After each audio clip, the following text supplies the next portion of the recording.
Welcome to Startup Office Hours. I'm Scott Fox. I'm the CEO of the Startup Council. I'm a serial internet entrepreneur and a longtime maker of things to happening. I try really hard to help and engage startup founders all over the world. I travel and speak all over the world, specifically to help empower local ecosystems and founders to bring them the knowledge and the expertise that we have here in California that I feel hasn't been adequately shared. I've written these books behind over here. The three in the middle are in English, and the others are all foreign translations. You can see Polish and Turkish and Russian and Japanese and Vietnamese and so forth. And these are all books about how I made the transition from being a corporate executive to realizing I was really an entrepreneur and how I could use that to build companies and businesses of my own using the magic of the internet. I've been doing that for 25 plus years now, and haven't had a corporate job in a long time. And I spend most of my time these days actually as an angel investor. So I have a lot of experience on both sides of the table as both an investor and as a founder. And that's why I'm writing a fourth book. I'm actually working on that right now, which is about how to raise money. So that's going to be really helpful, I hope, to a lot of you. It's basically an answer to all the questions I get when we do this show, and hopefully it will be useful to you. It's coming in probably 4 to 6 months, I would guess. All right. So that's the concept, and that's who I am. That's why I have the microphone. But mostly I have the microphone because I chose to make this happen. All of you have the opportunity to build things and do things with less friction and startup capital needed than ever before. And that's partly why I do this, is just to show you guys, hey, you can do this too, right? If you have opinions or expertise, grab the microphone and see what you can make happen, right? It's the world is your oyster these days. It's a lot easier than when I started. I raised my first venture round almost 30 years ago after I finished grad school at Stanford. And it was hard. There was no support and no expertise. And yet these days, it's all available online. You can just ask 100 questions to ChatGPT and you'll be an expert by tomorrow. So I encourage you all to do that. All right. So those of you who are just arriving, let's see, Ty and Mustafa and John and Beacon Wealth. Looks like we got Orange County's in the house. All right. Tustin and Irvine and Westminster. And is Westminster in Orange County? I'm not sure. Newport Beach certainly is. So hi to all of you. Let's get going with some of our questions and answers and see what kind of discussions we want to have tonight. So I'm going to bring the folks backstage over to, let's see, how do I do this? So I'm going to bring everybody back here. So Kyle and PG and Sean and Mustafa and Mike. Okay, you're all going to come on for a second here and make sure your cameras are on. Looks like they are. Yes, there we go. There we go. Okay, some familiar faces here. Good. All right. Very nice. Hi, guys. I guess you can hear me. Is that right? Everybody can hear me? Yep, hear you clear. Okay, cool. That's always a danger, right? You're never quite sure. All right, cool. So nice to meet all of you. Let's see. Let's just go around. Can we do a quick round? Actually, can we take a quick photo? Everybody kind of just look at me for a second, if you don't mind, and smile and look like I said something smart. I don't know what that look is. Maybe a thumbs up. It would be great to see all of you.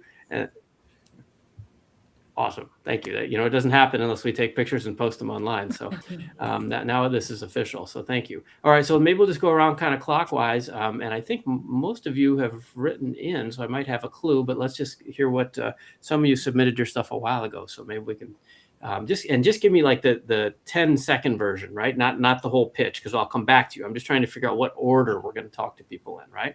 So, okay. So this, let's see, who is this? This is, see your name's PG. Hey, PG, nice to meet you.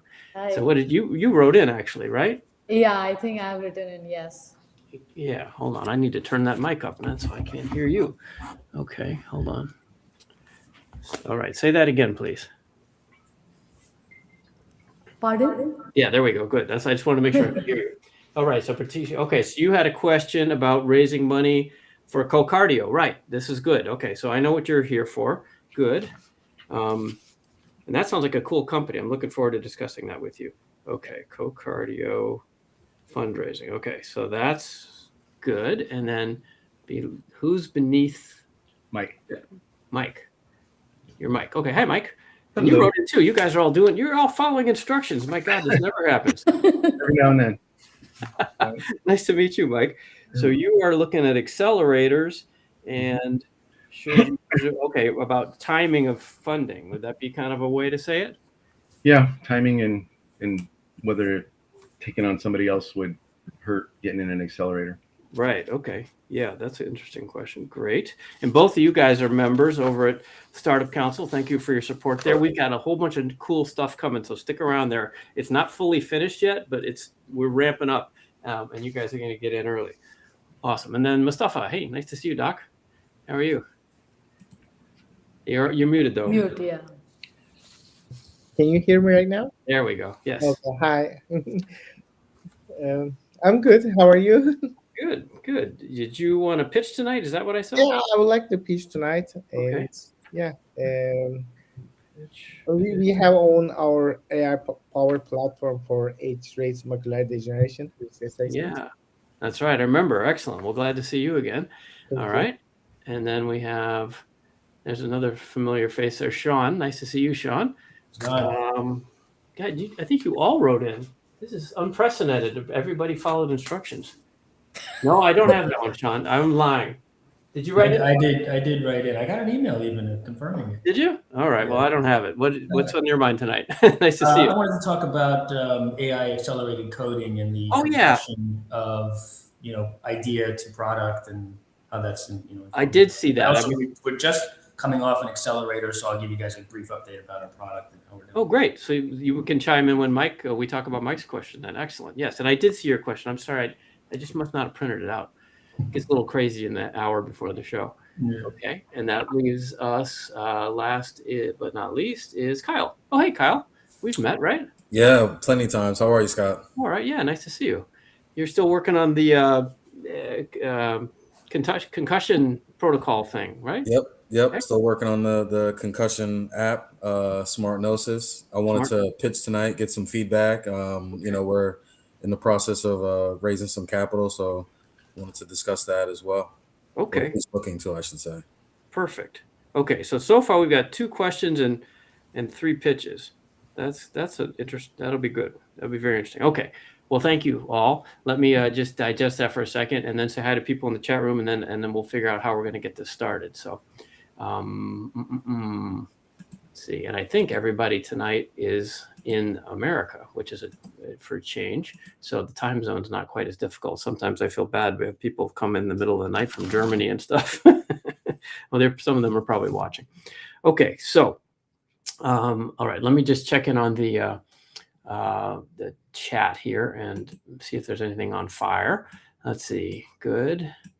And sounds like you guys can hear me. Jags Tech from the Valley. Sanjeev from India. We're in India, Sanjeev. And Florida. Rita, hi.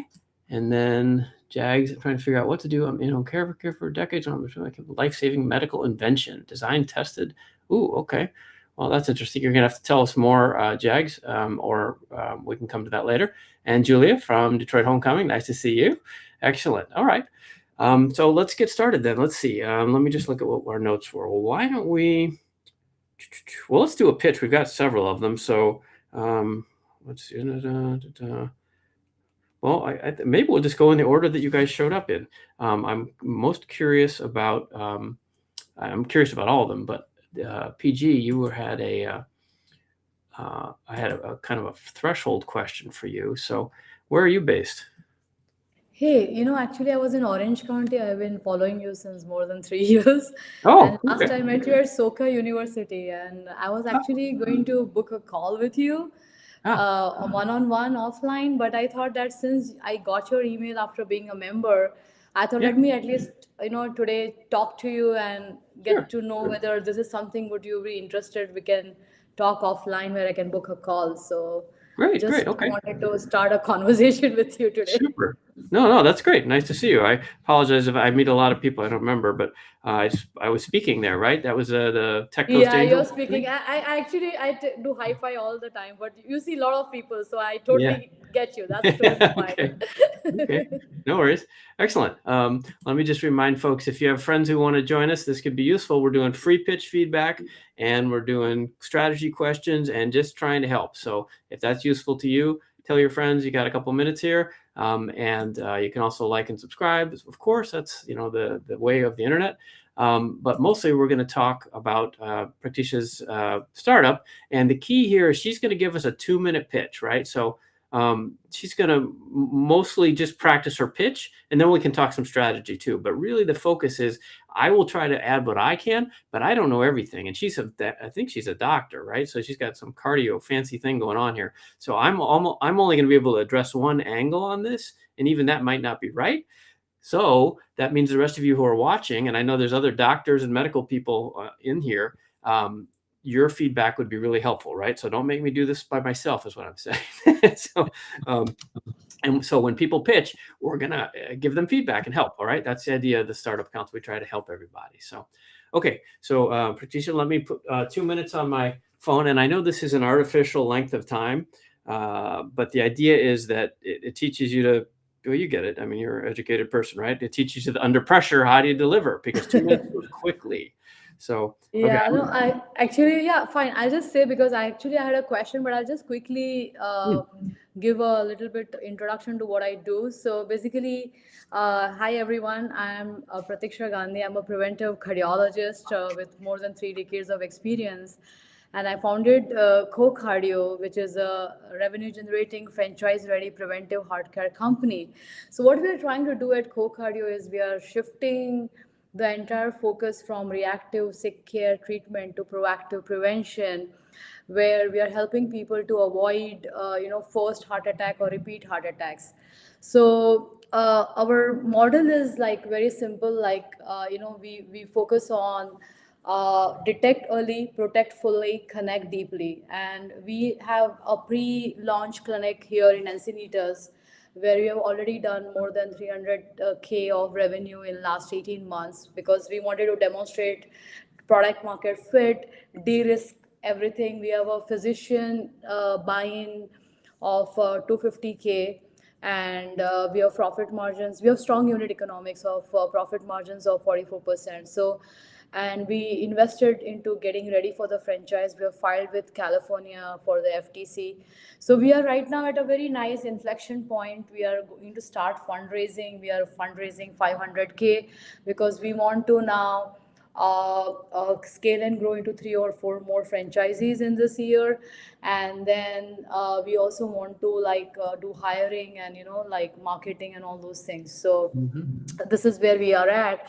And my question was to you, Scott, like I just want to be very strategic because I've been moving around a lot and meeting people, but very few people are interested in healthcare, wellness, retail space. Because in cardiology, technically, what I see is that it is all the med tech or those pharma driven things, but I am into a very different space, which is cash pay, wellness space. I get a lot of objection that, oh, who will pay in spite of doing so much of revenues.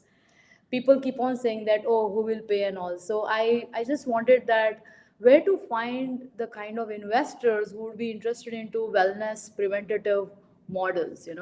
Right. Okay. So I apologize. I thought you wanted to pitch, and you're right. That's not what No, yeah, it was, that's yeah, not, that's that's totally not what fine. your Yeah. thing said. I got, like I said, it gets a little busy here. That's totally fine. I get okay. you then. Yeah. So, but that was a pretty good pitch anyway. Those of you in the chat room probably impressed. She's obviously been through this a couple times. So let me just comment on your pitch a little bit, even though it wasn't a formal pitch. Sure. It was good in terms of specifics. That's what I want to highlight, because she said some key phrases, like she actually has revenue and said how much. She talked about unit economics, which is a phrase that most civilians don't know, but is near and dear to investors' hearts, because unit economics is how much it costs to make something and then how much you sell it for, and therefore how much profit you make. That's the heart of a business. So the short phrase for that is unit economics. And the fact that she's conversant with that, and it sounds like the unit economics, not only does she know them, but they're good, it's of course very positive. So nicely said. Okay, so yeah, you're having trouble matching to investors. That makes sense. That was when I read your submission, this was my question, because you mentioned a couple of times here, and then you mentioned it also as franchises. Venture capitalists don't fund franchises. I mean, that I've ever seen, right? It's just not our business, right? So if you want to raise venture capital, I'm not sure that's going to work. that doesn't mean there aren't people that won't fund it. It's just probably not venture capitalists, right? So, and I don't know who it would be because I'm not a franchise guy, but there's a whole world of franchises. Absolutely. I spoke at a conference once. Actually, did you say you're in Encinitas? Yes, in San Diego. Yeah, North County. Yeah.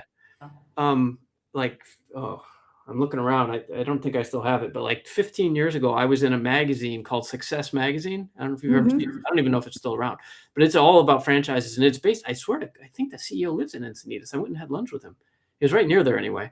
Anyway, it doesn't matter where he lives, but my point is there's a whole world of franchise, and that's a different thing. You already found that med tech is not your thing. I'm not sure venture capital is your thing either. If you that's what I'm seeing, that people are not like excited with this model, like, you know, because so that's the reason I wanted that strategy. That's why my question was on strategy, because we have like, we have a very good LTV CAC ratio. Everything is like there, but not understanding where to focus, you know. No, I can understand that would be really painful and frustrating. And I have got a very good franchising, so my franchising development is being done by Chris Conner, and he has done a lot of companies, you know, like UPS, Yoshinoya, Costco, and also he's advising me, like our franchise, like entire model plan is very good, but the point is that right now you need a capital, you know, to develop all these things, and that is where I think angel investors and physicians, that is the only route. But now I wanted to go a little bit, you know, when you want to scale and grow, it is not only getting the investors, but also bringing that expertise, right? Because who can help you grow. So I think you're on the right track. My recommendation would be talk to franchise people. And I don't, like I said, I don't know where they are other than this magazine that I went to their conference many years ago. But there are conferences and there's a whole industries around franchising. It's a different lane. You know, it's like, it's a freeway. It just goes to a different city, right? So you just pick a different freeway, I think. And you probably just, it's hard. I see this a lot with people who have really good businesses, but if it doesn't fit the venture capital model, which is very specific, you can waste a lot of time and a lot of money going to conferences and applying to speak at things and incubators and accelerators, which we'll talk about in a minute with Mike. And they just don't do it, right? So you end up really frustrated and you think that there's something wrong with you or your business, and there isn't. It's like you're speaking French and they want to speak Spanish. It's just different, right? So don't feel bad. I think you need to do some different research though. And to the one more practical suggestion I would have, you kind of said it already, so you know this, but I'm saying this for everybody else too. Part of my new book is about how to find investors when you don't know investors, right? And this can apply to franchises as well. But the easiest way, of course, is to find people who are going to like and trust you faster and who have money. So in your case, obviously, like you already said, doctors, right? What other doctors? They'll get this, and they don't have to be venture capital doctors. They can just be doctors who have some money and would understand a cash pay model. Like, so I would be looking at people who have had success with other cash pay franchises, especially in medicine. But like you said, maybe not even just in medicine. Maybe it's a Jiffy Lube, oil change, or it's a, Arby's restaurant or whatever it is. Right. It's just a whole different way of thinking about money. And most of us aren't smart enough to think about money in different way, too many different ways. So I don't know if that's helpful. I'm sorry, I can't be more direct. No, that's totally fine. It makes sense. But I think my biggest takeaway, and thanks for this, Scott, that's the reason I wanted to speak to you, because my biggest takeaway is that you helped me feel the relief, because I've been applying everywhere and like I'm facing this. So one thing is good to know that, okay, nothing is wrong with me. Yeah, that's right. No, I thought, what's happening? Like I've got doing everything right. We have got amazing testimonials and everything is there. So what's happening? So I think I will narrow down my search and look more into the franchisees, and then that helps. Okay. Yeah. Good. Well, I'm glad. I hope so, because I've seen this a lot, and people, you end up thinking that you're wrong, but you're not. You're just in the wrong room, right? That's true. You got to be in a different room. Yeah. Okay. Thank you. All right. Nice to see you again. Thank you. You bet. All right. So that's PG from San Diego. Nice to meet her. I guess I have met her, but nice to see her again. And sounds like she has a real business there. But this is for all of you, right? Just because people aren't vibing doesn't mean that you're crazy. You may just be talking to the wrong people, right? So the media makes it sound like venture capital solves all problems, and it really doesn't. It's a very specific tool, right? You may need a hammer, but they're a screwdriver, or whatever metaphor you want to use, right? So don't be shy. Branch out, do your research, and try different angles, different places, right? Because venture capital is not one size fits all. Cool. All right, let me check back into the chat room, and then we'll move on to our next pitch, I think, or discussion. Let's see. In the chat says, here we go. Okay, a bunch of questions about ergonomic handle invention. Okay, Ty. Well, maybe we can come back to that, and Jags as well. Yeah, your passion to heal and save lives is good. Just be sure it's compliant with medical safety laws. Have you done any clinical trials? You're a doctor, I think, right? So, or I'm sure that's crossed your mind. So, but it's still good advice. Yeah, be careful about that. And okay, excellent. So I haven't seen any comments from LinkedIn still. Is anybody here from LinkedIn? Is that working? I'm afraid it's not working. Hold on 1 second, if you don't mind, guys. I'm going to pop another window and see what. I get the feeling that the LinkedIn crowd is not here because there's not enough people here. So hang on a second here. I can pull this up on my other screen, hopefully, and I won't lose you all. How do I do this? Okay, there. Yes, and here. Events. Here. Okay, so I'm almost there. Sorry, 1 second. So what's happening? Your event is live. Okay, it says it's live. All right. So is anybody here from LinkedIn? This has never happened before. Okay, well, I'm going to keep going. But anyway, if you're watching on LinkedIn, please. Nope, LinkedIn. What does that mean? Beacon Wealth. You moved over to YouTube. Jules did. Why? Can you just tell me? I need to learn for next. I'll keep going, but it looks like it's live on LinkedIn. I don't understand why. So if you guys could fill me in, that would be great. Okay, so let's move on to our next. So Mike wanted to talk about. Here he is, Mike. Well, he can tell us what he wants to talk about because he knows better than I do. And here's Mike. There he is. Hi, Mike. Hello. Hey, nice to see you or meet you. So you're local too, right? Is that Yep. right? Okay. In the booming metropolis of Laguna Woods. Laguna Woods. Okay, excellent. Leisure world. Yes. All right. Traffic's crazy. Yeah, I'll bet. Okay, so maybe you can review for everybody and for me your questions about funding and timing and accelerators sort of ideas, right? Yeah. So signed up for an accelerator or two, and then had thoughts on a company that seemed like a good fit for funding or approaching for the lane that I'm in.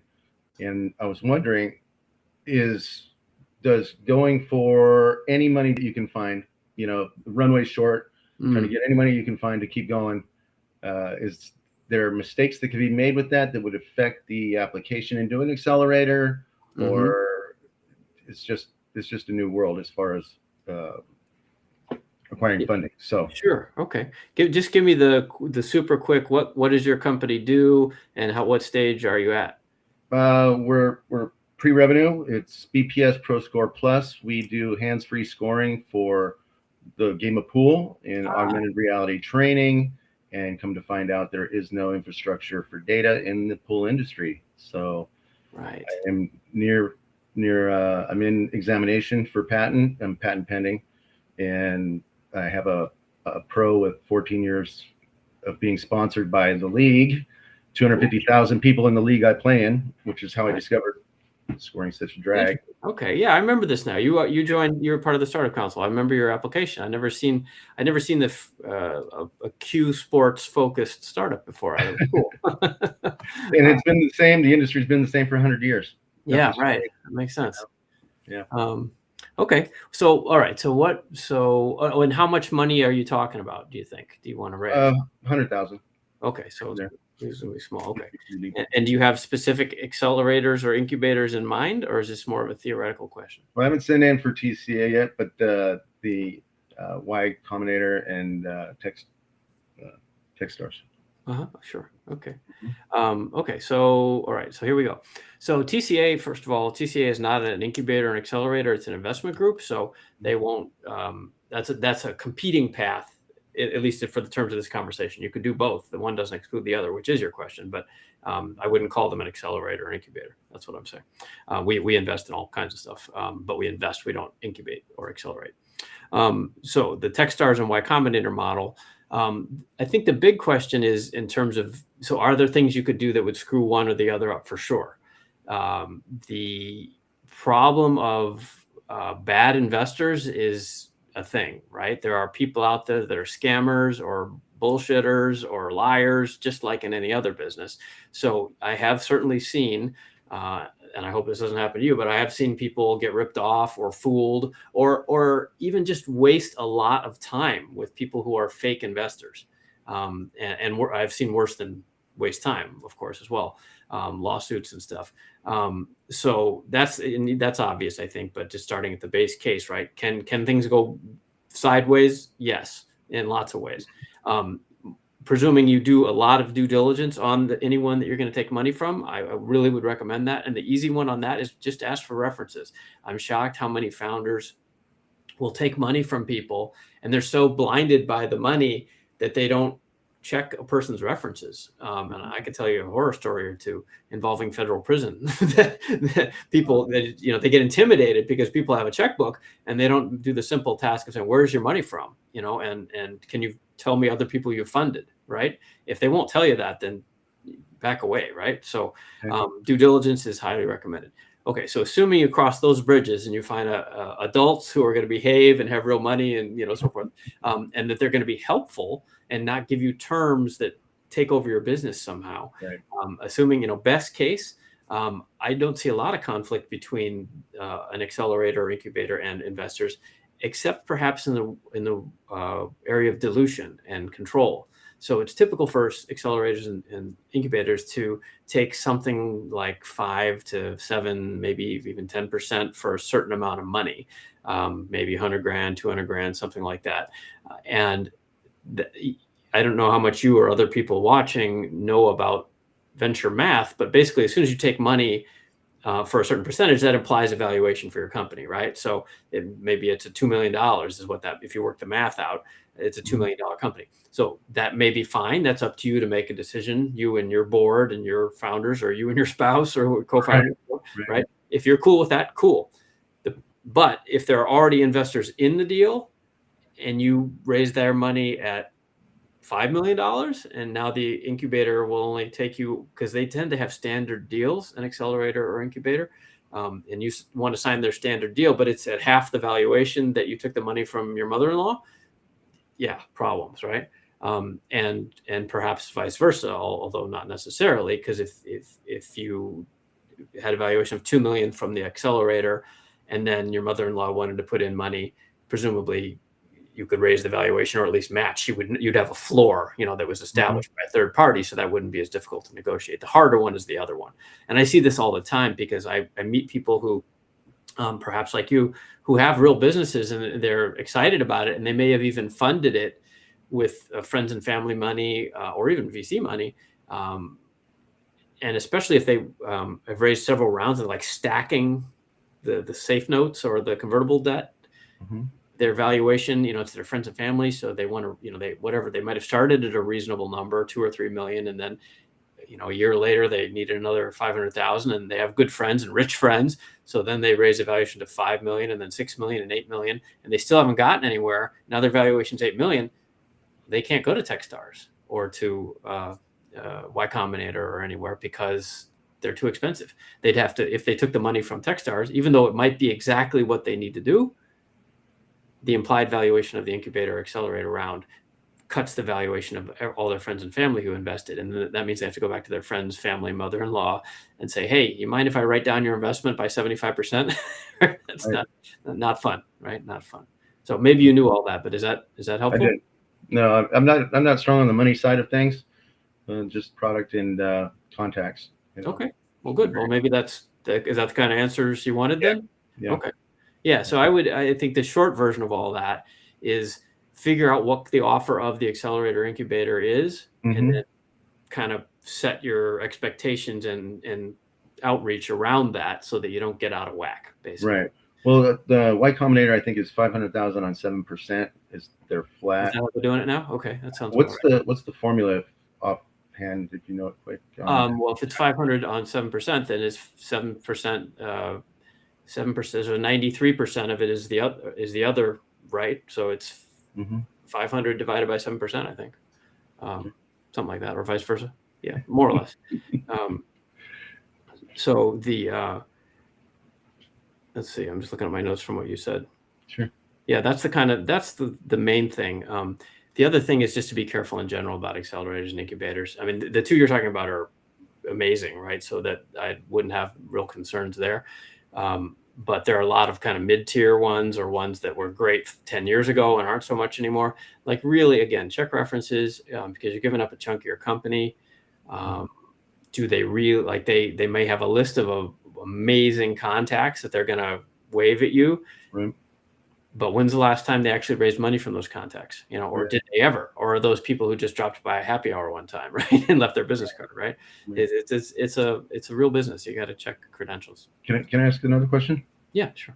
So I'm a solo founder and I bootstrapped up to where I'm at, which is in examination with the utility patent with it and patent pending. I'm about 90% on the prototype being finished, which is what my pro is waiting for to go to the league. There is no scorekeeping system pretty much in the world for amazing. It is amazing. The timing of everything has been crazy.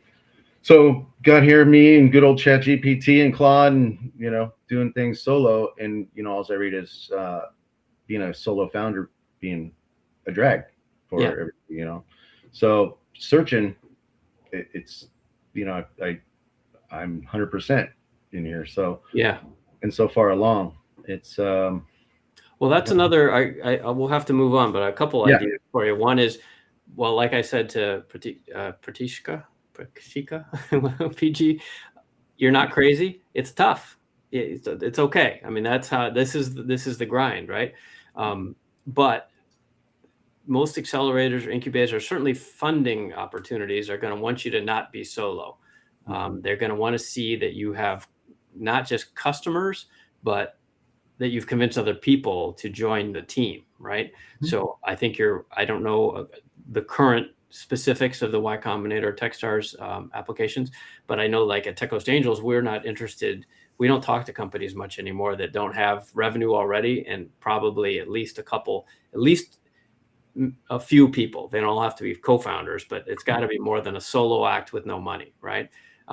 It's so easy to spin stuff up now, especially with AI, that you're going to need a little more traction than that.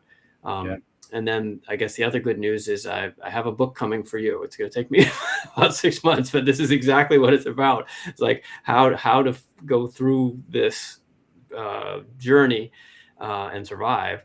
And then last, I'll just say, I think you're a member at the Startup Council. Yeah, you are, right? At startupcouncil.org site. There, we have a function there down on the bottom of the homepage. You can post, if it's useful to you, you could post an ad for a co-founder and just see if anybody shows up, right? Because there's not really, as far as I know, many places where people can find co-founders, and it's hard. So that would be maybe a pre-vetted place that you could do that if that would be helpful to you. That's why I created it. So. Thanks. All right. Well, nice to meet you, Mike. Hope to see you again, and hope to see you in person since you're nearby. Maybe we'll cross paths one of these days. All right, cool. Well, nice to meet him. And let's see what's going on in the chat room. I see it looks like people are helping each other out, which is awesome. So LinkedIn Live is working, but the chat isn't. Is that what's happening? Okay, that's weird. Yeah, they're kind of wonky over there. It's frustrating. Sorry about that. But actually, you know what?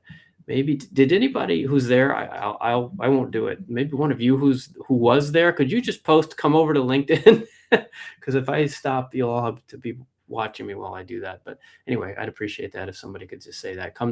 It's youtube.com/ScottFox. That's our channel. So if that's a possibility, that'd be much appreciated. All right. So what are Alla and Kat talking about here? Let's see. Pitch book. Okay.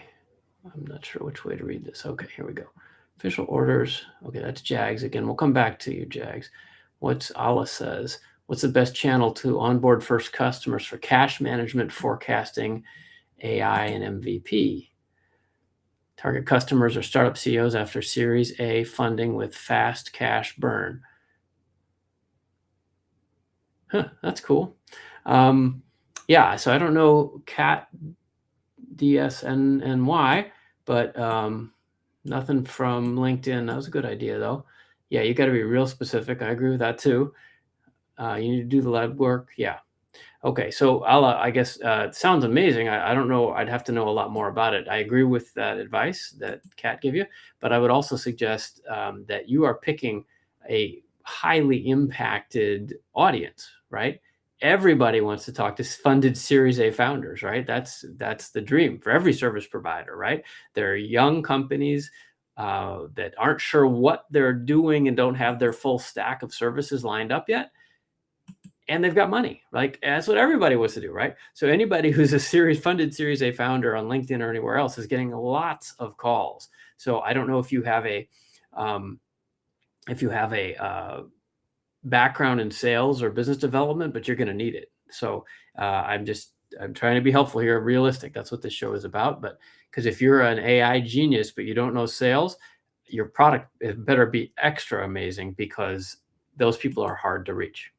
Full stop, right? You picked like one of the hardest angles. So I guess what I would do is I would drill down and find a specific angle in a specific industry, ideally one that you have specific connections with, like just making this up, like your spouse is a nurse and they know the chief financial officer at the local hospital, and this will work really great for certain kind of insurance billing for hospitals, right? Like drill down, and you could probably get even more specific than that, right? Like maybe it's not hospitals, it's specific rehabilitation centers or post-surgery care centers or something, really specific, or apply that to, lawn furniture or car manufacturing or whatever your niche is, but find a niche because cash management is a really lucrative area to be in and everybody wants to be there. So you're going to need to be more competitive in some differentiating way.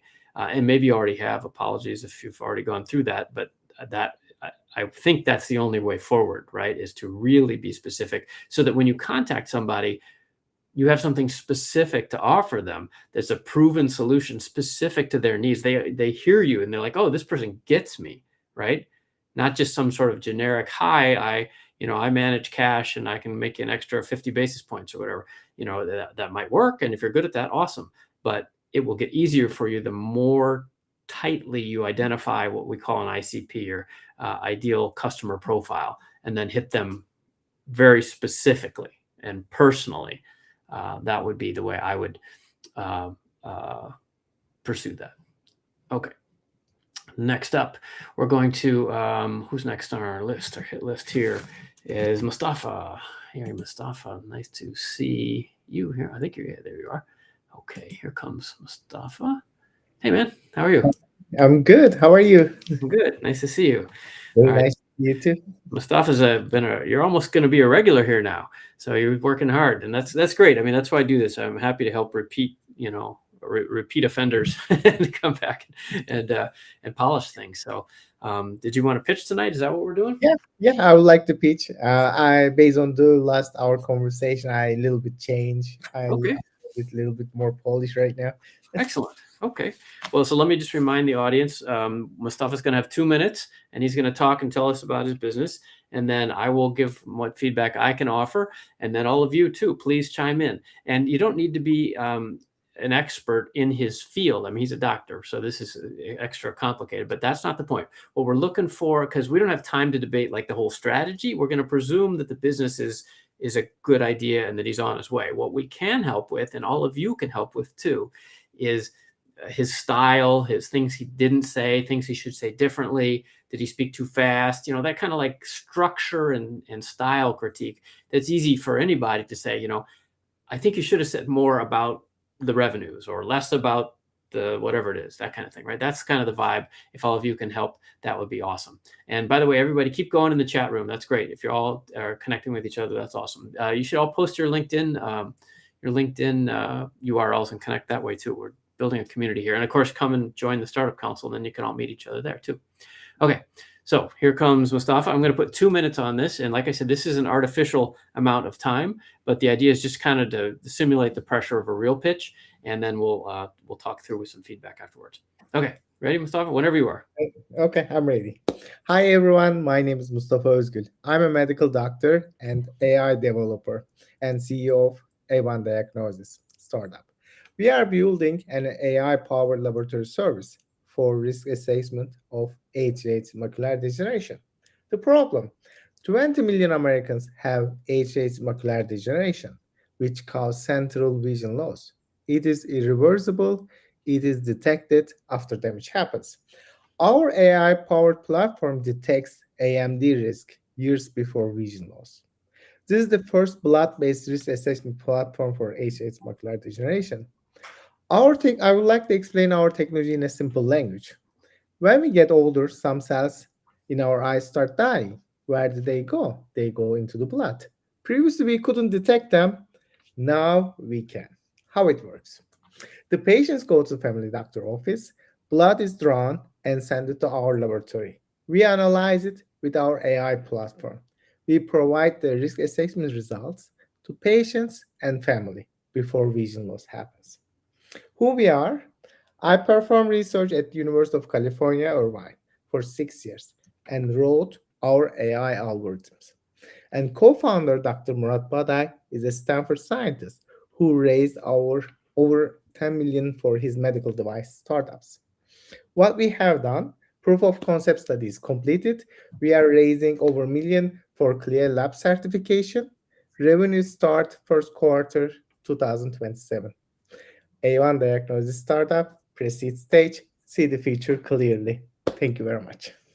Wow, that is way better. Good job. Thank you very much. Yeah, that was a pretty clear story.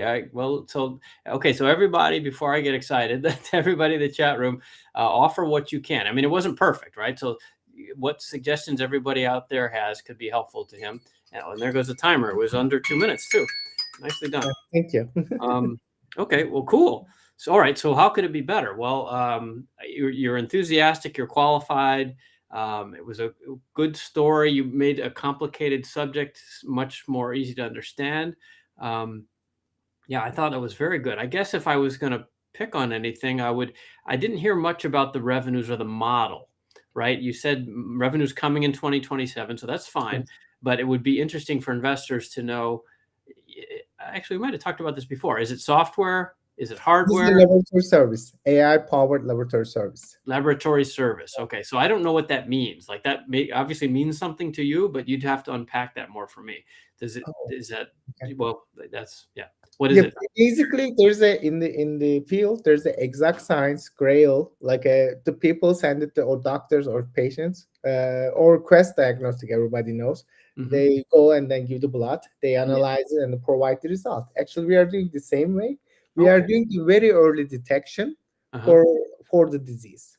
Okay, so it's very roughly like a Quest Diagnostics for this one specific macular. Yeah. AI-powered Quest Diagnostic for early detection. Okay, great. Okay, so that might be a metaphor to add. So what I'm driving at is it wasn't clear who the customer is, right? Because what the investor wants to know is where the money comes from. So is it?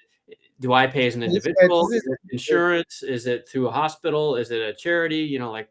Yeah, this is actually B2B and B2C. The patients can like a Quest Diagnostic. The patient can go and order online, and then we can come and give the result, or they can go to the primary doctor office. No need ophthalmology because the specialist. We try to do like a democratize. The people just go to the primary doctor office or just order online, come us, give us the blood. We analyze and tell the person before vision loss happens, hey, you have a risk. Very Yes. cool. Okay. So that you need to say that because that's a big deal, right? If it's B2B is different than B2C, and if you're doing both, that's probably good, but I'll warn you that might also suggest that your focus is split. So that may or may not be good. But that's helpful, right? So I guess the thing I would want to know then, because The first both of thing those is have different always marketing approaches. yeah. First approaches is B2C. This is our first Right. approach. So direct to consumer? Yeah. No. I'm sorry. Yeah. I'm sorry. B2B. Sorry. B2B. Okay. Okay. Sorry. Directly to the doctor office. When Okay. the people go and to doctor will give the order, and this is a reimbursement also open. I talk with the people in Medicare, one of the AI director who provide the reimbursement, and he told us if you get the certification, they are open to reimburse. There you go. Okay, so that's what I was after. So that needs to be part of your pitch. It was only 2 minutes, so you can't say Yeah, I everything. know. But that's the piece that investors are going to know. Who's the customer? And then if it's what you said is B2B and it's Medicare, the next question immediately is, do you have a reimbursement code yet? So that may be farther down the road. But And there's a possibility. Yeah. yeah. Okay. But that can be a deal killer right there. So you need to be ready to deal with those sort of questions because that's a big deal, right? The Yeah. payment. So Yeah. the direct to We consumer. have The already. direct to consumer opportunity is exciting as well, and that's what I would call it. I would B2B and direct to consumer. Yeah. If you can go direct to consumer, that's also very interesting, but it takes a whole different kind of marketing stack and personnel and outreach and budget. So I would talk about those either don't talk about it or talk about it as phase 2 someday if we get there, just so that people can see there's opportunity, but it's not going to be distracting to you while you build the first core business, right? Yeah. Let's see what the chat has to say. It looks like people were appreciative of your pitch. Let's see. Okay. Sorry, I'm just trying to scroll down here. Great presentation. What's your revenue model? Well, that's pretty much exactly what I asked. Are you using a homegrown? And so we don't have time for you to answer all these questions, but these are the kind of questions you should think about. So are you using a homegrown AI model? Right. What, a chat GPT, an API, open source, pre-trained, like that kind of stuff people are going to want to. We wrote our AI algorithm, not using the generative AI. We have our own algorithm. Oh, wow. Okay. And is it for hardware or software? This is software, basically. Software, okay. Yeah. Yeah. I think you need to say that a couple more times because if this is a software company, it's a different path, right? So just say software more. Yeah. Basically, we are actually our model. They did Exact Sciences, the company, exactly what we are doing for the cancer, actually. And this company was $10 billion last year, and this year is about purchase them like a requiring $23 billion right now. 23 billion? Billion, yeah. Wow. Okay, I think I would mention that. That's a great comp. They call that a comp, right? A comparable. Yeah, that's worth mentioning. Abbott Labs bought the closest analogy to our company for 23 billion. Yeah. Okay, that'll get people's attention. Nice. Well, cool. Well, it sounds like you're making progress. Congratulations. Nice. Yeah, thank you. Thank you very much. Yeah, we are. I was following this company, and then all of a sudden last year, the Abbott decided to buy it in a one day. The stock like a double it. Yeah, I'll bet. That's amazing. All right. Well, cool. Well, there's so much opportunity in biotech and med tech and all this stuff. It's exciting. I'm glad you're, like somebody said in the chat room, great cause. I'm glad you're working on it. Awesome. Well, good to see you. All right. So that's our friend Mustafa. What an interesting company that is. So so you get the vibe there for how to pitch. Hopefully the revenues are what we really need to hear about. I know everybody wants to talk about the product. That's why you got into it, or even the solution, because that's why you got into it. But investors want to hear about the money. That's the key thing. Okay, so we got a couple more folks backstage here. Let's see. Well, let me just check the chat room again. Oh, it's almost an hour already. Let's see. Okay. Come on, you. There we go. Okay. So, all right. Hey, if this is being helpful to you, likes and comments would be really appreciated, guys. Trying to be helpful here. Okay. So there's a co-founder equity. early stage investors. Okay, yeah, we can come to those. And this is one, I think, for you, Mustafa. How are you managing systems to manage clients, patients, insurances, medicine? Yeah, that's a good question for anything medical related, right? So that's worth thinking about. I presume you have answers for that as well, but it's a good point. All right, so let's go on to our next person here. And like I said, we're giving priority to folks who are members of the Startup Council here. This is our organization. It's a worldwide organization, community service based, and we're trying to help connect you all and accelerate you. So if that sounds useful, our primary function is publicity, really, to try to help you get attention from investors. So if you join the Startup Council, you can get a profile, and you can write.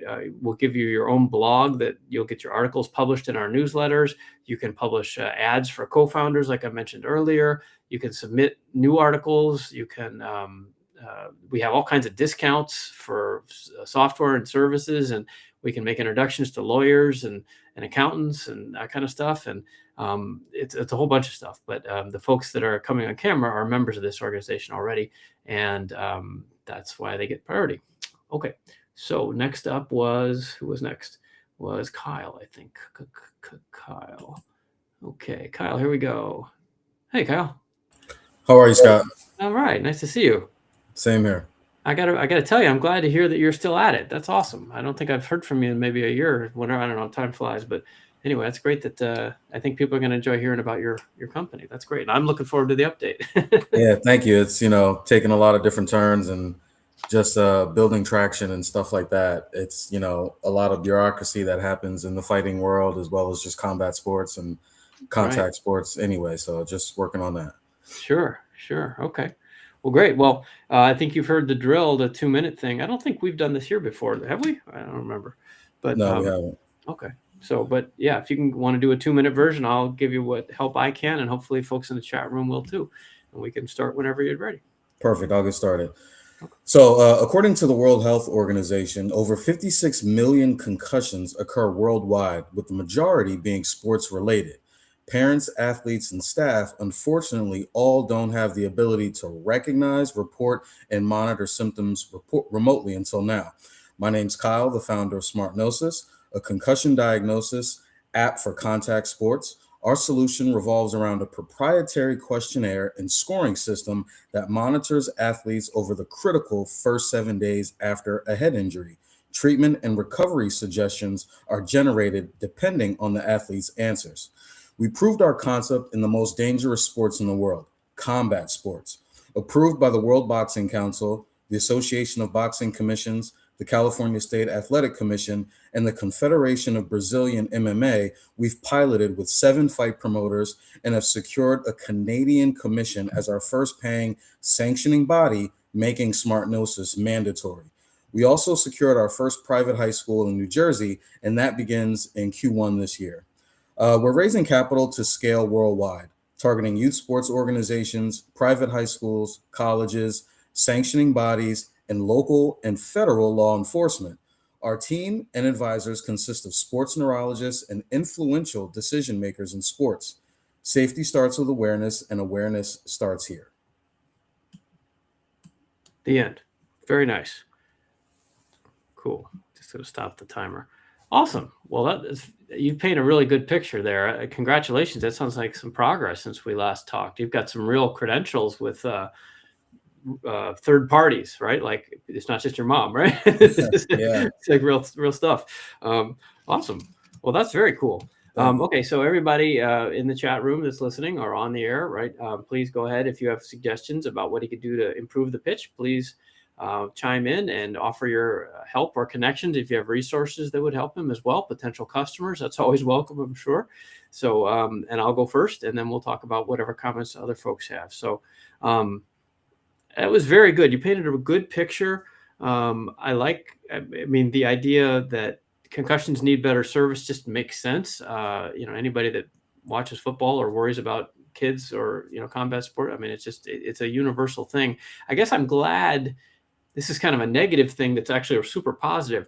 Most pitches I hear like this, people would take half the time just to try to convince us that concussions are bad, right? They get all these statistics, blah, blah, blah. And you need to do some of that, right? But you've got past it quickly to all the sanctioning bodies and that stuff is very, very impressive.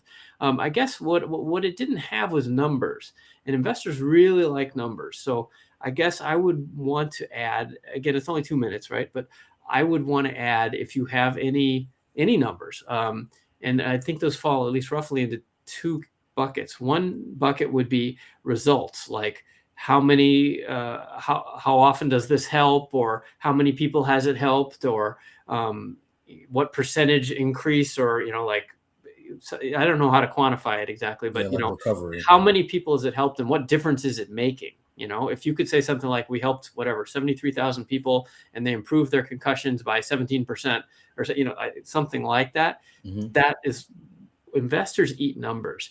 The whole time we're listening, we're trying to put together an equation in our head to model your business. Like, we're spreadsheet crazy, right?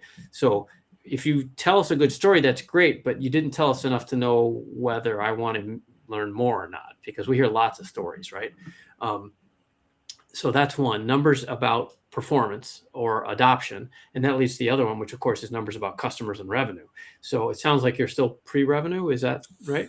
Well, we've got we're starting a pilot in March with St. Peter's Prep in New Jersey, and they're going to be transitioning into a paid customer. We're giving them the first semester for like their kids, like as a pilot, right? And then they'll be transitioning into a paying customer. And we just secured a Canadian left bridge combat sports commission in Canada. They're going to be our first paying sanctioning body.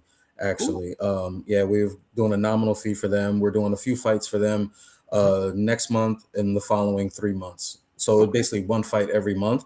But it's kind of like, it's kind of like set the precedent, right? Like, so that was a big part of what I've been doing is figuring out this business model with the sanctioning bodies. How is that? The fee, who's paying for it, right? How do you get that to promoters? Do you go directly to promoters, right, or through the sanctioning body who makes it mandatory? So we were lucky to do that. And with the that's all the stuff you need to unpack for an investor, because that's your unique domain knowledge. Like, I don't know you that well. I presume you don't have a PhD in this stuff. I don't think anybody does, right? But but you have this, which is like intimate knowledge of sanctioning bodies in multiple countries and what it takes, that this business model that you're developing. You should unpack that for us. Like, show us that that's a differentiator. You've done this homework, and particularly you did it again here. You talked about all that, not a single number, right? You got to get in the habit of saying numbers. And I know that's because you don't want to commit, but you should at least say something like, we project that the average contract for a sanctioning body like Lethbridge might look like $1,000 a month or $1 million a year or whatever. Like, give us something, because otherwise I have no idea how big this business is, right?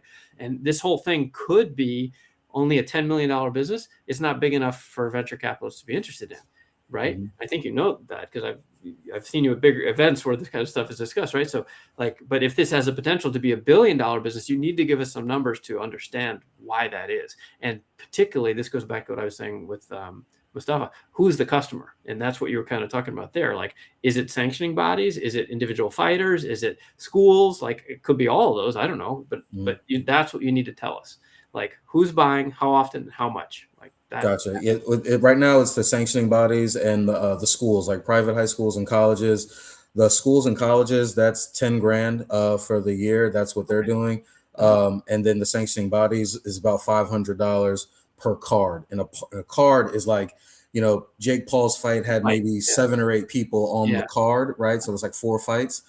Amateurs have maybe 30 people on a card, right? But we're just giving it, 500 per card, and you multiply that by every card across, sanctioning bodies. Great. And so you can do the math with that real quick, and the numbers get big fast, don't they? Very fast. Yeah. Okay. So work that into your pitch, because without that, it's just a story, right? Okay. And you can see in the chat room, people are talking with Mustafa about his TAM, SAM, SOM. I don't know if you're familiar with that kind of terminology, but for those who aren't, it's total addressable market, serviceable addressable market, and serviceable obtainable market. So it's like this kind of 3 circles as you home in on exactly who you're talking to, and putting numbers to that helps us understand.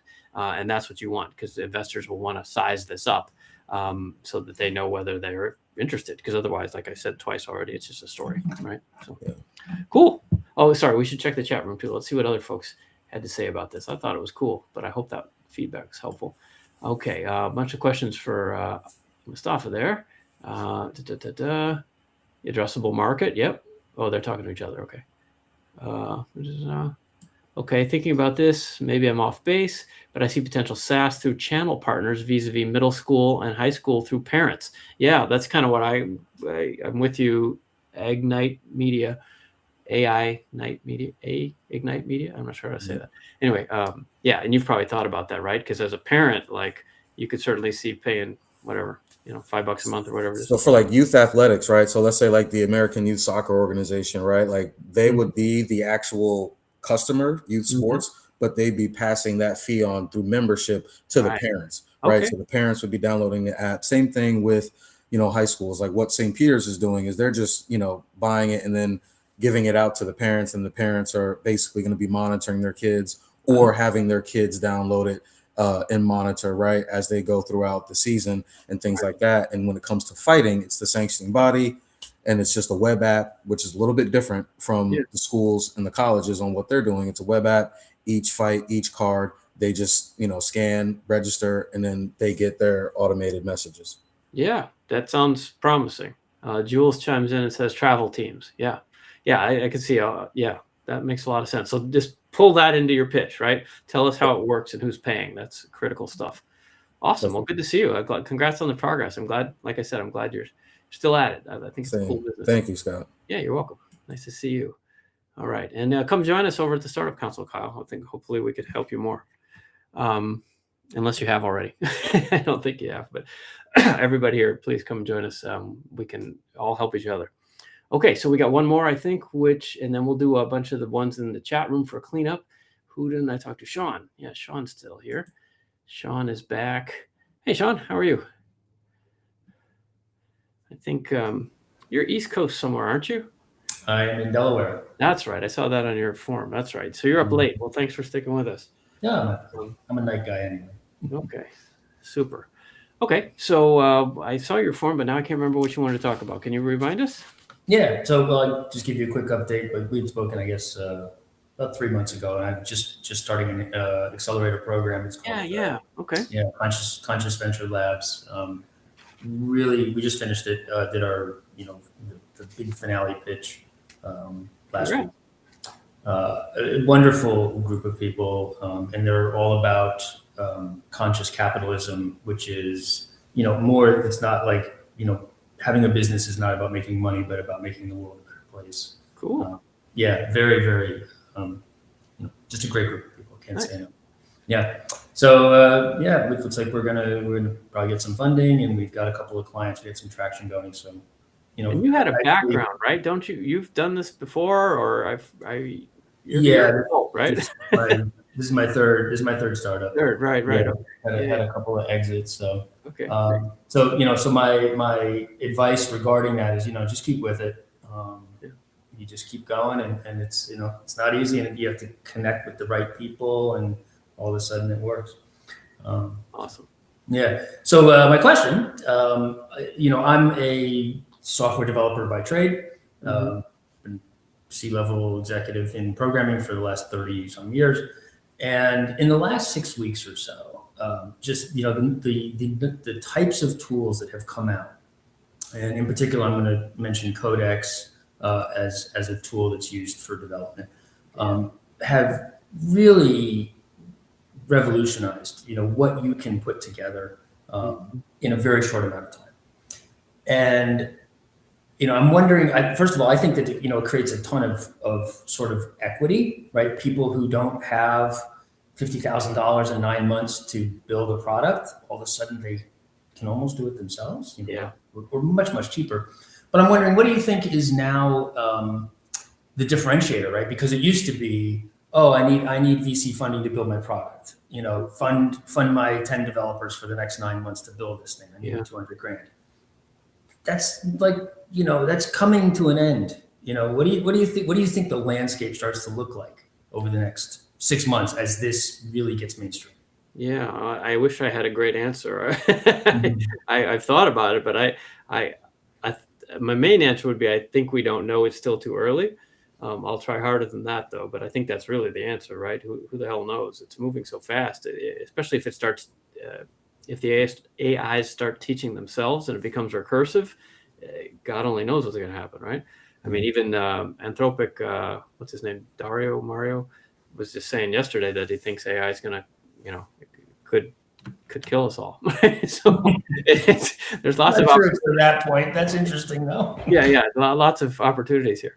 But so yeah, I've been seeing that even in my own work. I'm not a coder by any means, but I've been increasingly working. I started with Gemini and then ChatGPT, and now more and more Claude, and the things it can do just for, like, with my new book, right? It's helping me revise and edit at scale, not just like a paragraph at a time. It's crazy.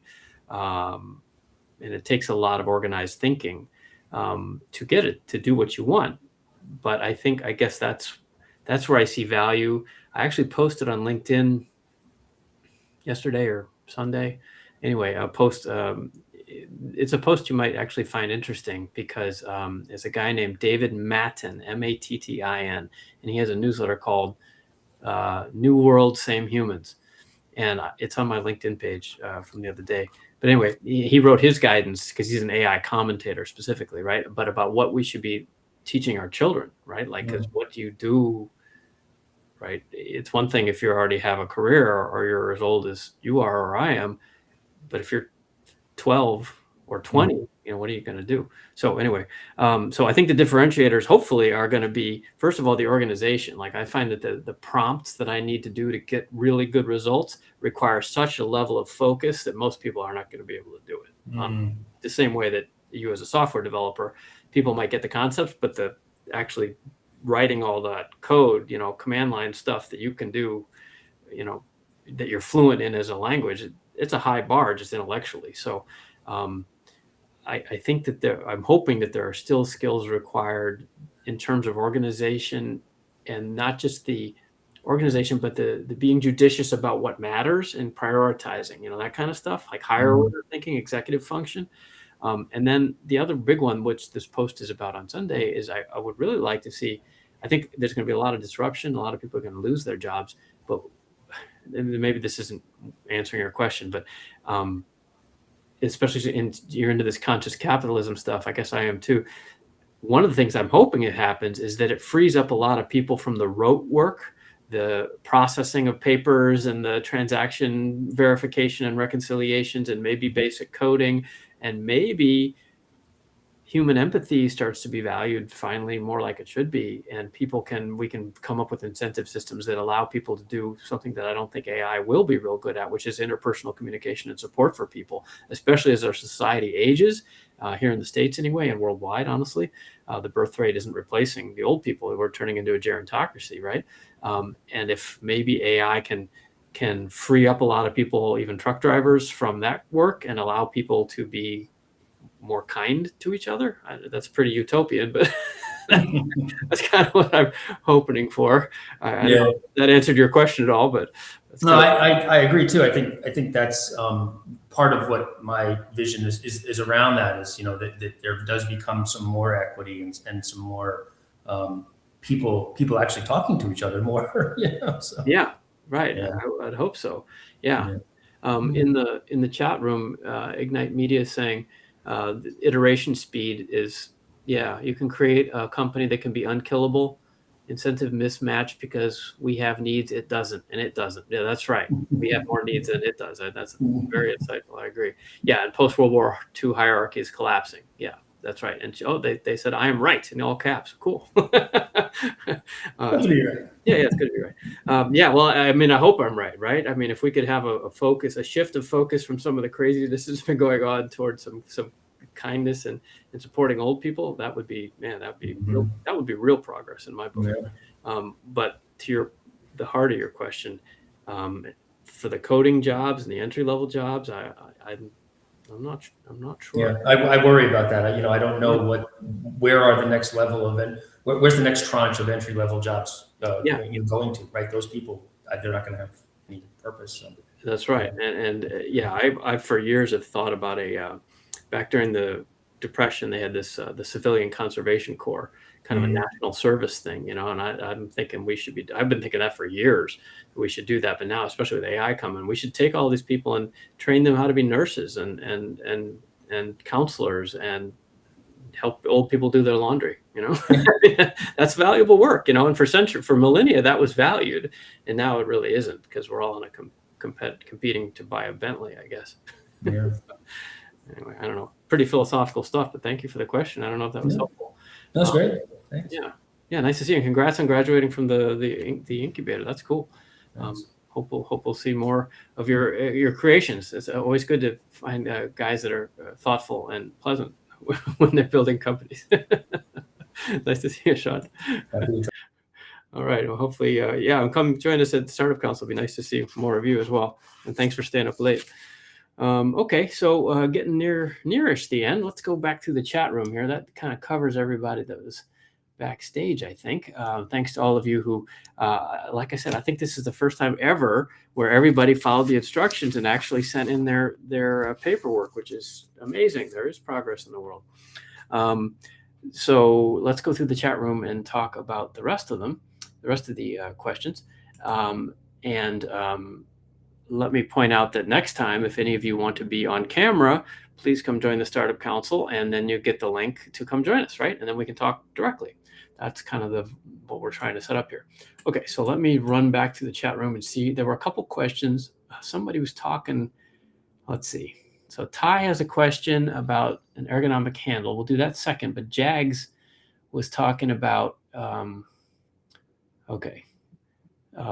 Jags had a concept here. There we go. I'm trying to figure out what to do. In-home caregiver for decades, don't have much bandwidth, but you came up with an invention, designed, tested. Eventually, my wife, here we go, used it, and UCLA and Cedars even approved it for use for her during her hospital stay. Well, that's interesting. So they allowed it into the hospital. Okay, that's impressive. Only so much I can share. Okay, yeah, that's fair. Well, that's awfully, what's the word? Ambitious or accomplished of you? Good for you. Okay, there's a little more here. Since it's likely I need to make sure it's protected. Yes. Rights protected, justify. Yeah, that's right. Okay, and then he or she says, I'll back off now. Stop taking over the room. So last thing I'll say is eating me up because I could save something I'll be using consistent 100% safety. Okay, thank you. Talk to you later. Okay. Okay, well, Jags, I don't know enough to, be real specific here, but I understand your concern about, not wanting to say too much. So, yeah, I guess, okay, well, I'll give you my kind of standard list of responses, but let me, well, medical stuff is a whole complicated world, right? So you just got to be careful. It's great that they allowed you to do it. That doesn't mean it's approved, right? So if you're going to go and actually turn it into a business, you'd need all kinds of clearances and so forth. And there are probably people in this chat tonight who could help you with some news about that. But you probably have investigated the clearance path to become a paid for medical device, and it's long and arduous. So yes, you would need money. Having an idea alone, unfortunately, is not enough to do very much, right? I mean, these days, everybody has ideas, and the world is so connected now that there's 1,000 ideas. You should see my inbox. I mean, it's insane. So that's why I do these shows, because I can scale and help more people at once than I can't answer individual emails like I used to.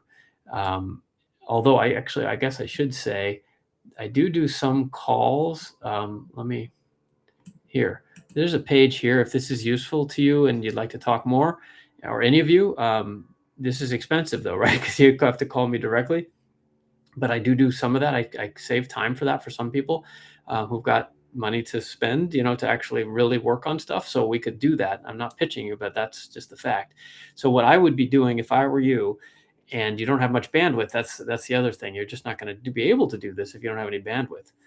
But assuming you did have some time, I would call, the Small Business Development Corporation, SBDC, Small Business Development Corporation. That's a U.S. government-funded entity, your tax dollars at work. They do free consulting for early stage entrepreneurial type businesses, and they have mentors and advisors that would talk to you, right? You just need people to talk to, it sounds like. So that's free. It would still take time. There's also the Service Corps of Retired Executives, SCORE, and that's a similar thing. It's not a government thing, I don't think. Maybe it is, but it's retired executives who want to volunteer and give back. And again, they might be able to help you with some ideas or point you in the right directions. And then, of course, you can get into the world more like where I work, which like you could call me and we could book a time if you wanted to pay for it and stuff. Unfortunately, I can't give away all my time, but you're going to need time. So I'm not sure. I'm trying to be realistic here, right? If you don't have bandwidth, it may be a great idea, but without somebody to champion, it's probably not going to happen. I guess if I was forced, I would. Maybe there's people at Cedars that were impressed with this thing, and they would be interested. Maybe there's a young doctor or a young nurse or orderly or somebody who sees this and is like, "Wow, that's cool." And then also, if this is involving, because again, I don't know very much, if it's about a specific condition or syndrome or affliction of some sort, maybe there's an association that would be helpful, like it's multiple sclerosis related or it's cardiac care related or cancer, like all of those have many nonprofits. And maybe there's someone somewhere in one of those organizations where if you got more specific, you could find friends and partners and people that would help you commercialize it. That's the sort of thing I would be looking for. So I hope that's helpful. I can't give you much more than that without more details. And even then, it's going to be a tough road if you don't have the time to pursue it. And by the way, anybody that's in the chat room who have suggestions, this sounds like an exciting idea, and it would be great to help him or her out with this. Okay. Now I was going to go back to the ergonomics thing.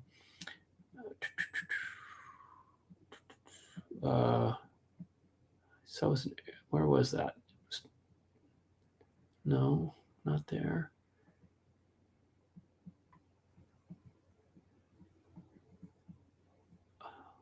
Hang on, I'm getting there.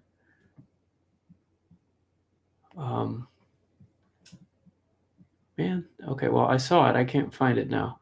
So whoever had the question about the ergonomics thing, you can put it in again, and I'll try to handle that before we run out of time here. Okay, here's a fairly straightforward one. What's the industry standard for co-founder equity? This is from Quiz Time 899. Is it mandatory to grant an ownership stake to everyone designated as a co-founder? No, it's not mandatory. Nothing is mandatory. It's your company. You can do exactly what you want to do until you have investors. So that's the trick. That's one of the thresholds for whether you are going to raise money or not, is whether you want to give up some control and have a boss, right? Because once you have investors, even if they're minority shareholders, you have an obligation, at least a moral obligation, if not a legal financial one, to fill them in and keep them updated and listen to their advice, right? So, and they may have advice about this. So what's the industry standard for co-founder equity? Okay, a couple things. So this is also in my new book. So I hope that you'll stick around for a few months and the book will come out. It's going to be great. But first of all, you don't need a co-founder. Everybody thinks they need a co-founder. A co-founder is a crutch. A co-founder is because you're lonely and you're scared. And that's a totally legit way to feel. Totally. But it doesn't mean you need to give up half your company to somebody else, or even 20% of your company, right?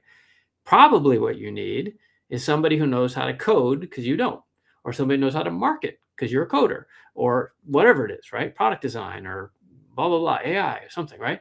So those people can be hired. And your challenge is not to give up half your company for a co-founder. And again, half is not mandatory. It's what you can negotiate. This is an old school haggle, right?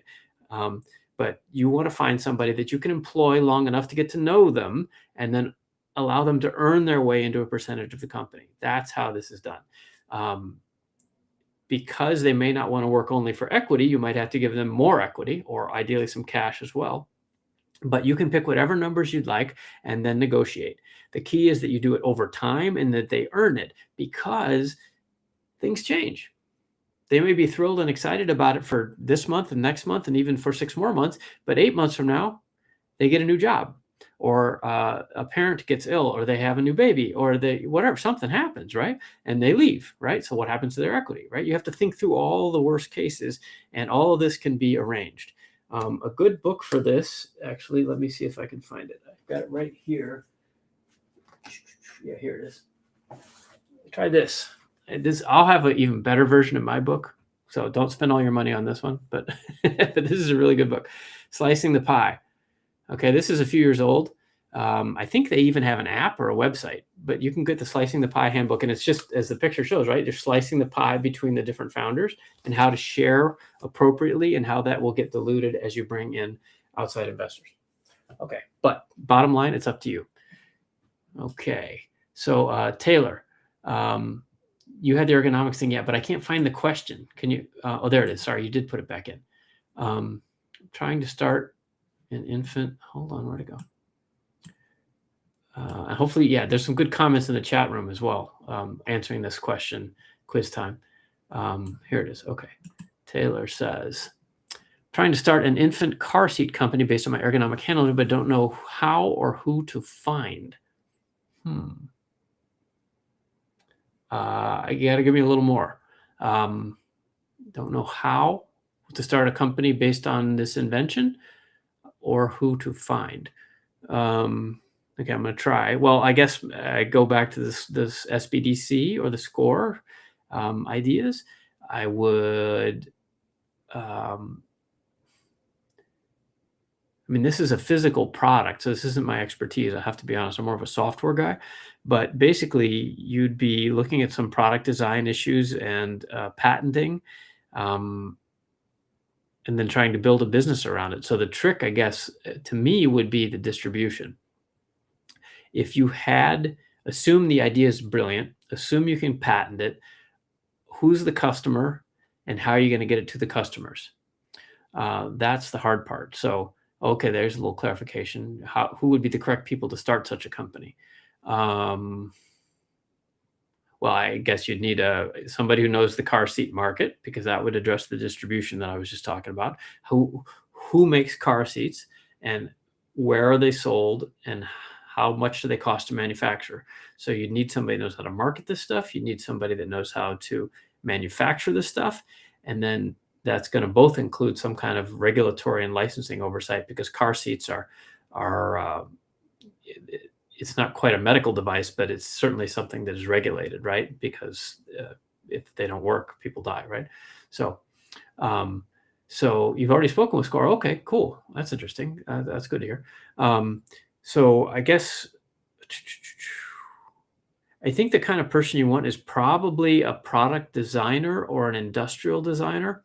There are a few of those around here in Orange County. Are you local? I know you've been here before, right? I forget where you live, but if you look on the Orange County Startup Council .org website, there's a couple in the directory, I think, that do product design consulting. This one, yeah, Startup Council, OC startupcouncil.org. Oh, here, it's like that. There, OCStartupCouncil.org. We have, I think there's some listings like that. But there are, this is a long way of, you're making me think because I don't know this field so well. There are product design consultancies that specialize in helping people conceptualize and then make prototypes of physical products. I don't know much about them, but they do exist, and they sometimes even partner with inventors and try to make stuff happen. So I would try looking for that. Like talk to your favorite AI and ask for names of companies that do product development, prototyping, and engineering and design. And I'll bet you could find some. Yeah, I thought you're an OC. Yeah, I thought so. Okay, there's a big one down by the Spectrum, whose name I can't remember. But I'm pretty sure there's a couple in our directory as well. So I would start there. And also anybody in the chat room, do you know how would you help Kyle start a infant car seat company? He'd love your advice. Okay, so I hope that's helpful, Kyle. Not my most brilliant answer ever, but let's move on to the next one. Okay. Ignite Media, thanks for your help with the many comments here. Looks like you're giving some good advice. And Vlad, are you here? Awesome. Hey, man, how are you? It's been a long time. I hope you're doing well. Are you in America these days? Or are you back Eastern Europe again? I hope things are doing well with you. Let's see, this one. Yeah, so this valuation question, there's Taylor again. Yeah, 500%, 500 for 5%. So then you take 20 times 5, right? 10 million. Yep, that's right. What it doesn't do is address pre and post money, because if the money comes in after or before, the company might now be worth 10,500,000 sort of idea, but that's close enough for argument's sake, right? That's the kind of percentage I was talking about earlier with was it Mike, I think? Like 7% for 500 grand, that kind of thing. That's how you do the math. Yep. Okay. All right. And then, okay, Ignite Media says, lack of bandwidth equals provisional patent, that if it's not a passion, raise a little capital, you get 4 to 5 before the patent is granted or not, which allows you to run the jewels, or you need the granted to royalty. Okay, that's a very practical advice. This is for our friend who's got the medical device that was being used at UCLA and Cedars-Sinai, and what Ignite Media is saying is you can file a provisional patent.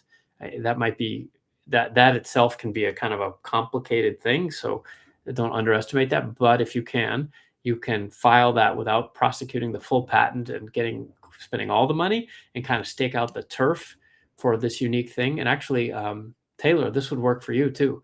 You can have, maybe file a provisional patent around whatever the innovation is in the ergonomics of your child seat, and kind of stake out the territory for a while. You would need to probably have the full patent granted and everything in order to really make a business out of it, but that might allow you enough to get going and demonstrate it to customers and maybe get some orders or something and fund yourself that way. All right. Okay, come on down here. Yeah, well, this is the question, MacArthur. Yeah, or sorry, Mr. Akhabra. How are we going to graduate to expert level without doing entry-level jobs? Exactly.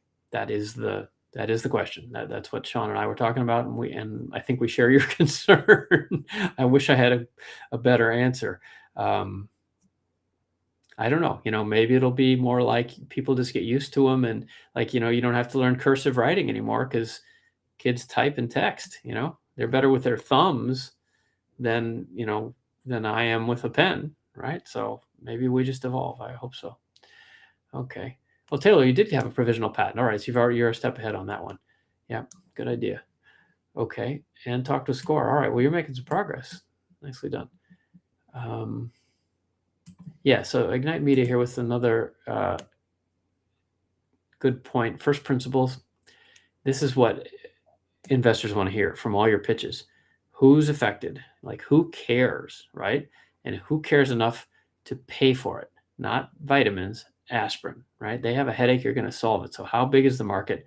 And then ideally, I don't know what this was in reference to specifically, but software is way easier to scale than hardware. So I don't think you can make a software-based car seat, but for example, Mike's Q Sports scoring thing, like that's taking a physical sport, meaning billiards and pool and so forth, and using software to add a lot of value to it. I think that's pretty cool. Software, investors love software. Ekaterina says, I'd love some founder investor perspective on this. A pre-prototype is expected to have CAD files to pitch investors, or can strong renders, product vision, and validation singles be enough? Ekaterina, it depends, right? It depends on the investor and what they want to see. I think you kind of know that, but I guess what I'm helping you clarify, hopefully, is there are no standards. Every deal is different. Every That's one of the reasons that angels and VCs, that's why we invest in companies. We want to meet the ideas. We want to meet you. We want to hear the thought process. The more you have, the better, of course, right? But if you don't have the money for CAD files, then you roll with what you've got, right? I mean, that's the reality. If you've got renders and validation signals are the ones that are most interesting to me there. Product vision is cheap, right? That's the problem with our friend with the medical device at UCLA and Taylor's car seat. Like the vision isn't enough, right? But if you have renders, that's a step in the right direction. Presumably those are somewhat scientifically generated renders with some engineering expertise. But the validation signals, that's what drives everything. So yeah, I would proceed that. Okay. Why did I say that cash management and forecasting area is hard to get into? That's not quite what I said. I said that selling to people who have money, selling cash management services and forecasting to startups that have recently raised Series A money can be challenging because everybody is trying to sell them similar services. That's what I was trying to say. So if I didn't, I apologize, but that was my message. And frankly, if I'm wrong, awesome, because that means you have expertise that I don't, and you can go kick some ass. So go do it. That's awesome. Yeah. Yeah. I believe you personally live the pains. That's absolutely. That wasn't my point. My point was getting the attention of your potential customers can be challenging. And if you think I'm wrong, then more power to you. I hope I am wrong, and I hope it's easy for you. Go get them. That's exactly the right spirit. Never believe experts, right? Or so-called expert. Okay, Mustafa's back. Do you recommend cold outreach to VCs or angel investors? You always suggest warm intros. Yes, this is what my new book is about. The whole thing is about the process of how do you make friends and turn them into investors, essentially, right? So, cold outreach to VCs is it's vanishingly small. It's kind of, I would really think about. It's more like you're writing a script and sending it into Paramount Studios or Warner Brothers and hoping that somebody's going to turn that into a blockbuster starring Tom Cruise and Angelina Jolie, right? I mean, it's too distant an opportunity. And if you don't know the people, they're not likely to take it seriously anyway, just like studios don't accept unreferred scripts, because if they do, everybody will say, hey, that's my movie. You copied my idea, right? So cold outreach is a really weak tool. It's obvious that you have to do it at some level if you don't know a bunch of investors and don't have a bunch of money already. So I'm not poo-pooing it, but it's just not that effective. Something like, I've been researching this actually for my book, at least 60%, and I think the number is significantly higher, of deals are venture deals are funded from outbound research, not inbound.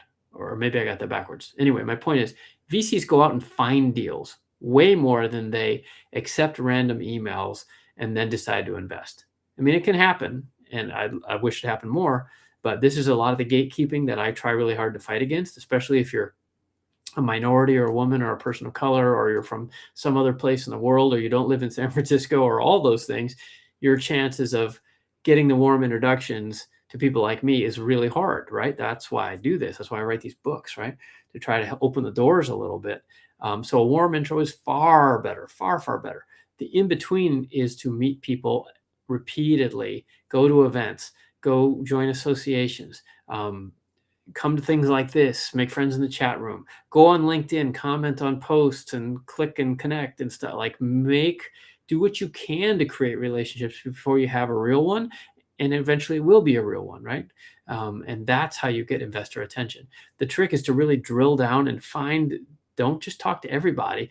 Like we were talking about earlier with our first question tonight, PK or PG, I think she's in the wrong room, right? She has a cool business. She's very qualified. She's talking to the wrong people, right? So make sure you're talking to the right people, and then it will actually be easier to make friends because they're your people, right? Like you're from the same industry. Like, oh, you used to work there. I used to work there. Or, like, oh yeah, I studied that in school. Oh, you did too. It's like that kind of stuff. That kind of networking is what is far, far more helpful than cold outreach. And dirty secret, most cold outreach to VC firms, who do you think reads those emails?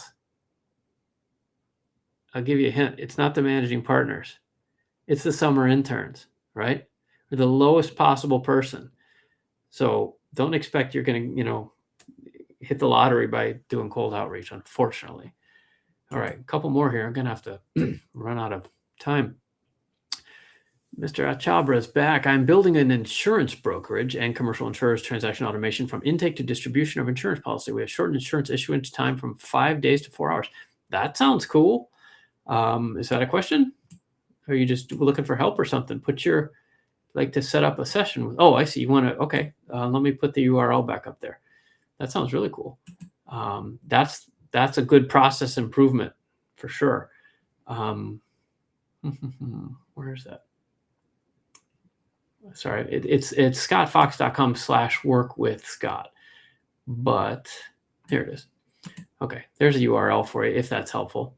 I'll warn you, I don't invest myself, if that's why you want to call. I don't invest myself directly much anymore. I do a lot of investments. I'm in 40 or 50 companies, but I'm also in a bunch of funds. And these days I mostly just invest in funds because I don't have the time to do the due diligence individually.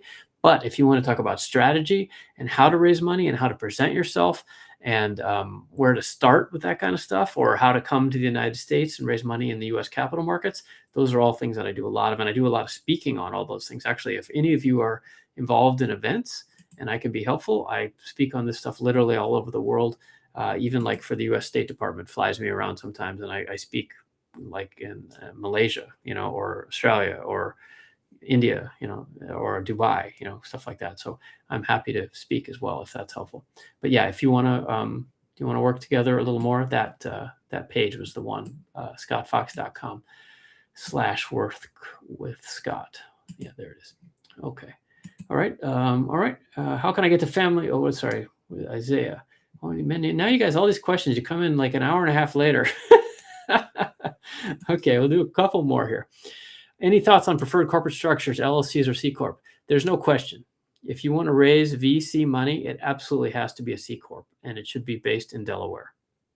Short answer. That's there used to be a lot more dispute about that. That is the only answer these days. The industry has converged on a Delaware C Corp. Isaiah says, what do you think about live shopping? Have you heard of app? Yeah, Whatnot, super cool. Yes, Isaiah, that's they're based in Los Angeles near me. I don't know where you are, but yeah, I think it's super cool. I'm really excited to see that work. The Chinese have an amazing ecosystem of live shopping and have for a long time. I've been expecting this to arrive in the United States for at least 10 years, and it looks like maybe it's finally coming. So I think it's cool. I don't know where the money is to be made in that. I guess you have to be an influencer essentially, right? So is now the time to jump in and be an influencer, have your own channel. I guess you would need to specialize in, you specialize in office equipment or high fashion purses or lawn furniture, or, whatever your thing is. I guess maybe now would be a good time to build that. I don't know much about it other than that, but that would be the way I would look at it. If you do that, let me know. Let us know. Come back next month. How can I get to family offices without having to pay $5,000 to get into events? Yeah, that's a good one. I don't have a good answer for you there. The family offices are hard to get a hold of. There are some, you've probably seen what I have, Taylor, online. People post lists and stuff. I don't know what kind of quality those have. I don't have a good answer for you there. I meet those people because I'm a fellow investor, right? But that's not something I can package for you. Yeah, events are a good way. Yeah, that's right. You're right. That's about the only time you find those people connected. I guess another angle would be networking, like I was speaking about a couple minutes ago on LinkedIn. You could find people there and kind of make friends, comment on their posts and stuff. That's the modern way of networking, at least as far as I know. I think I would check that out. We also have this other resource. Let me put it on the screen, startupinvestorsdirectory.com, which we built, which does not have a lot of family offices, I'll be honest, but it's a resource that we built for, where is this thing? There it is. We built for you guys, right? So this has about 3,000 early stage investors, and it's at this.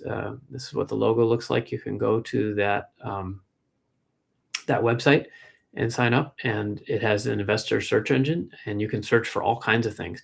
What it mostly is good for, like I said, I don't think it has a lot of family offices yet, but you can search very specifically by industry, stage, location, keywords. You can even search by personal characteristics, like if you're a veteran or you're Black or you're an immigrant or, any of those kinds of things. If this is helpful, you can go check that out. I built this specifically to help you guys with things like this, to find those investors, right? Because they're tough to find. Okay. Okay, so I think, let me see what else we got here. I think we might be finished, at least for this time. All right. Okay. Oh, here's my friend Vlad. Hey, Vlad. Nice to see you. Do I recommend using online platform to incorporate and get exposure towards VCs? Yeah, I do. Not because it's going to be any kind of guarantee, but because any exposure is good exposure. The number one problem in my experience that most startup founders have at the early stage is nobody knows they exist. So that's what startupcouncil.org is designed for. That's the platform I would go on, because I'm there running it, trying to help all you guys get exposure. So we do featured members, and you can publish your own articles and do things. You can post your financials to the extent you want to, or your whole deck. Like, we have very customized platform for that. My sense is that Gust and Signal are both very cool platforms. I have not seen either of them actually be used that much by investors. That may just be me. I'm not saying anything. I mean, David Rose, who started Gus, is a very impressive guy. I haven't seen that much action from it personally. And I've been on Signal MFX for years. And again, it hasn't really resulted in very much. So that may be because of just, my thesis and focus. Maybe it's totally active, like in late stage biotech, which I don't do, or in hardware or aerospace or something, in areas that I don't invest. Maybe they're really active. But I think that every founder needs more publicity. So my answer would be, yeah, why not? It's low cost with a potentially high reward.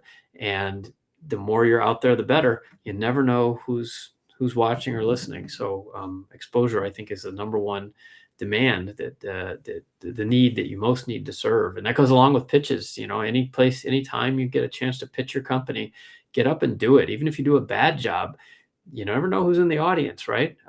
And being shy is just not the way to I don't think you're shy, Vlad, but being shy is not the way to win as a founder for everybody here who might be shy. So thanks, by the way, and congratulations to everybody who pitched tonight, because that's brave, right? It's not easy to do. All right, last question. We're going to go here because Ignite has offered a lot of helpful advice to others. So thank you for doing that. Thanks for participating. Scott, most distribution is surface. Do you have an opinion on Rails and why startups should drill down on first principles on that subject? Well, I'm not sure what exactly you mean, but I guess you're talking about building infrastructure as opposed to building say customer demand or customer go-to-market strategy, right? I think that's what you're meaning. Yeah, I mean, Rails are super important, obviously, right? I mean, everything runs Rails. I think what they mean is Rails is kind of slang for the behind-the-scenes tools that run everything, right? The Rails over Railroad. Yeah, Rails are super important. And actually, I think that, at least personally, that's where I see most of the money being made, at least in the SaaS era, and perhaps even more now with AI, is those that can step in and compress, as our insurance, Mr. Chabra was doing, compressing things down to 4 hours instead of 4 weeks, that kind of stuff. Building that kind of stuff, I think, is super important, and it's where the opportunity is really right now, because there's so much, there's so many things that could be done better. but that were so expensive and so niche oriented that it was too hard to customize for those unique use cases. But now with AI, it seems like you can code stuff that's specifically targeted at specific work processes or infrastructure holes or efficiency opportunities in almost any industry, that I think it would be, yeah, I think that's super interesting. I think that direct to consumer is the most common. I guess most people who are not entrepreneurs or VCs, they think of direct to consumer as the entrepreneur. Like I have a new snack food or a beverage brand, or even fashion, clothing, like physical goods that they distribute to consumers. And that's obviously major, big companies and big sector of the economy, right? But the behind the scenes stuff that actually makes stuff run, I think is even more opportunity, honestly, because the customers are companies and they have budgets and they need to turn a profit. And if you can help them do that, they'll pay you in big ways, which is much less fickle perhaps than the trends that go around clothing or the taste of a food or a drink, what's in fashion this month in terms of energy drinks or whatever. So anyway. Okay, well, I think we're out of time here. That's been a solid almost 2 hours. So I hope you got your money's worth. I know you paid a lot for this, so I hope it was useful to you. If you had a good time or learned anything, please like and comment. Would you leave some comments? Actually, that really drives the algorithms. So especially, I think for some reason, LinkedIn didn't really kick in tonight for whatever reason, but you can still comment on our posts and like them. We would always appreciate your support for this kind of work that we do.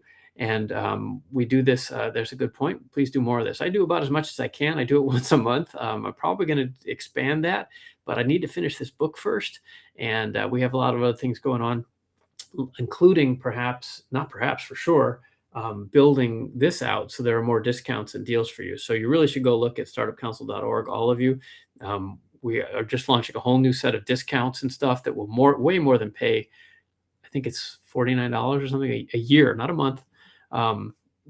There's all kinds of stuff there. Seriously, it's more like we're having to pay extra for bandwidth because there's so much stuff on the homepage that it costs a lot to load. Because I put everything in there I could think of that would be helpful to founders on one page. So it's a little wonky, but we'll get there. And I do a lot of speaking, like I said. So I'm traveling a lot and speaking to groups about these kind of things. But thank you for your interest in doing it more. And I do enjoy it, and I hope it's helpful to you guys. So please tell your friends, like, comment, blah, blah, blah. I really appreciate your support. So have a nice evening or morning, wherever you are in the world. And I hope to see you again next time. I'll be back next month on the fourth Tuesday is what we usually do.